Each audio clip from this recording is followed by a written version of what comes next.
Diqqat, shoshilinch tezkor axborot. O'zgidromet O'zbekistonda 27 avgust kuni kuzatiladigan ob-havo haqida ma'lumot berdi. Assalomu alaykum. Tezkor hamda muhim yangiliklarni o'tkazib yubormaslik uchun like hamda podpisatsiya tugmachalarini bosib qoldirishni unutmang. O'zgidromet ertaga 27 avgust kuni kuzatiladigan ob-havo prognozini e'lon qildi. Unga ko'ra, Toshkent shahrida havo biroz bulutli bo'ladi, yog'ingarchilik kutilmaydi. Harorat kechasi 17-19 daraja, kunduzi 35-37 daraja bo'ladi.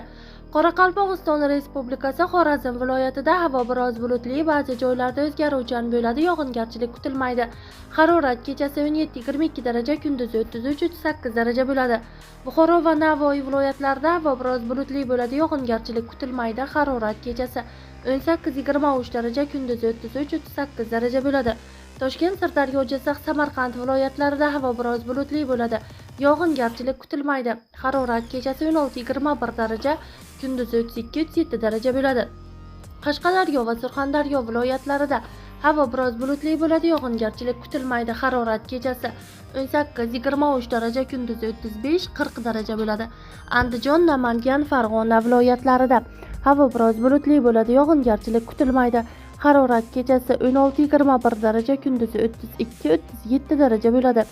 Respublikaning tog'li hududlarida havo biroz bulutli, ba'zi joylarda o'zgaruvchan bo'ladi, yog'ingarchilik kutilmaydi. Harorat kechasi 12-17 daraja, kunduzi 25-30 daraja bo'ladi deyilgan xabarda.